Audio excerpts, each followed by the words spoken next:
Okay, so if you are a hair transplant clinic and you're going to spend more money on ads, this video is going to tell you how you shouldn't do that and that you need to fix your operations first. If your clinic is already generating hundreds of inquiries every month, more leads isn't going to be the answer all the time. Before increasing your budget, you need to check a few things first. So the first thing is to check your response time. If you're paying for inquiries but taking hours to respond, you're handing competitors a head start. You need to understand how you need your coordinators to make immediate contact, and are the new inquiries being responded to right away, or are they queuing up in your CRM for hours, right? Missed call recovery. Are missed calls being forwarded? Are they silently being lost? And after hours leads, what's happening to the inquiries that come into your CRM outside of working hours? Are they just being left on hold? Are they being waited until a coordinator reaches out to them? Is there an automated system? What is happening to those leads that are not being met? And also lead ownership. So does someone own every new lead? And is the response time being measured? So do all the coordinators in your clinic deal with all of the inquiries, or is one person dealing with a certain amount of inquiries and another coordinator is dealing with another list? You need to have different lists of people who are interested, people who are actually wanting to get a hair transplant, people who are not, who are just researching, and people who are also in the CRM who have not bought yet, who have been in the CRM for maybe 6 to 7 months. And you need to make sure your response time to all of these people is in good timing. Number two is follow up. So the first message isn't the whole sales process. A patient who doesn't respond today isn't necessarily a lost client.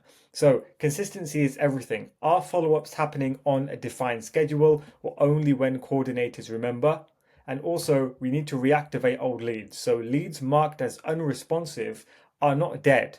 They're just often waiting for the right moment. So just because somebody is not replying doesn't mean they're not ever going to reply, and you need to reactivate those old leads as much as possible. Also, you need to segment your follow-up. Different patients warrant different messaging. One size fits all follow-up leaves money on the table. And the reason this is because if you try to do things differently by having the same messaging for everyone, then it's not going to work out. You need to have different messages for different types of people. That's why I said you need to have different lists. People who are low intent, high intent, ready to buy, and people who are old leads, and you have different messages going out to these people.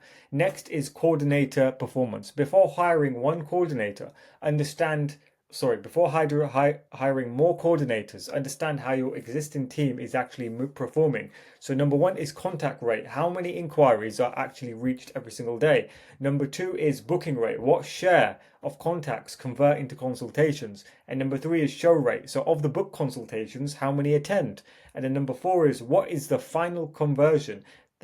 What's the final conversion from consult to committed patient? So you need to go all through all of these numbers and make sure they're all optimized. And your numbers tell you there's a problem. Your conversations tell you why. So if the number that you're looking at, you see a big drop-off rate after the show rate, so after the consultation, not many people follow up, not really talk with you, then you need, or not reply to your coordinators, then you need to understand what messages are being sent, what is happening on the consultation, what is wrong with the inquiry with the patient, and why are they after the consultation dropping off. And you need to find out those things by looking at the numbers and looking at the conversations that you're having.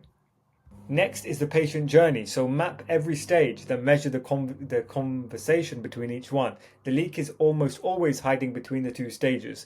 If 1,000 people inquire but only 100 reach the consultation, that's a very different problem than if 100 consultations but only 10 deposit. Find the biggest leak before trying to fill the funnel. So you have inquiries coming in, you have the follow-up process, and then you have the consultation. So if you have 1,000 leads, 1,000 inquiries coming in, and 100 reach the consultation, you need to figure out why there's only 100 and what happens to the other 900. You can't just say they're lost or they're unqualified or anything like that. You need to make sure you understand the exact reason why.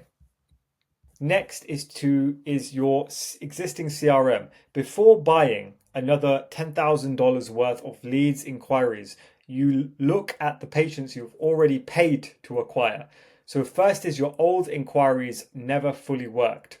Unresolved leads marked as lost, previous consultations that didn't pay the deposit, and also quotes that weren't accepted by patients, and cancelled or postponed patients, and patients who said they're not ready yet. All of these people are in your CRM right now, and you need to reactivate them and have another conversation with them or call them up.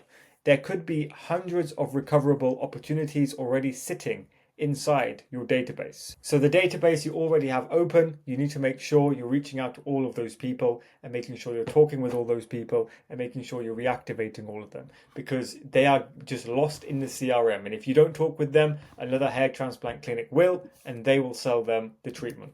Next is to fix the system before feeding it more inquiries and more leads and more money.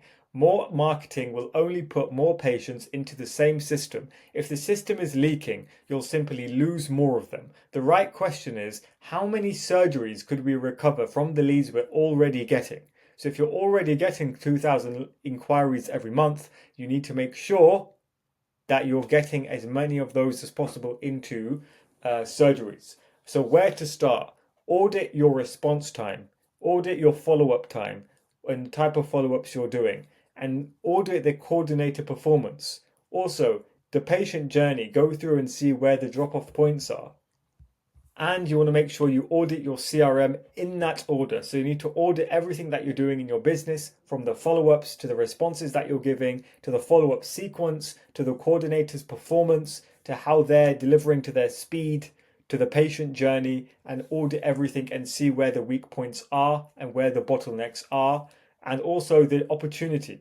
Most clinics have significant revenue already sitting in their pipeline. You don't need to pay for more advertising, just you need to recover what you're already losing. So if you're getting 10,000 or let's say 1,000 inquiries every month and 90% of them are not becoming surgeries or not becoming patients, you need to look at why that is and why they're logging off, why they're not responding to you, why they're not interested, are they unqualified?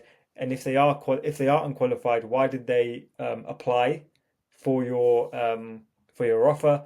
And you need to dig deeper and find out why. Because if you're losing 900 patients and only getting 100, you need to figure out why. Okay, and you're only going to do that by auditing your entire process. If you need more help on this and you need to understand your hair clinic in a lot more detail, I can help you. If you need to tighten up your operations and turn more of your inquiries into patients and successful surgeries, then I can help you. Book a call with me.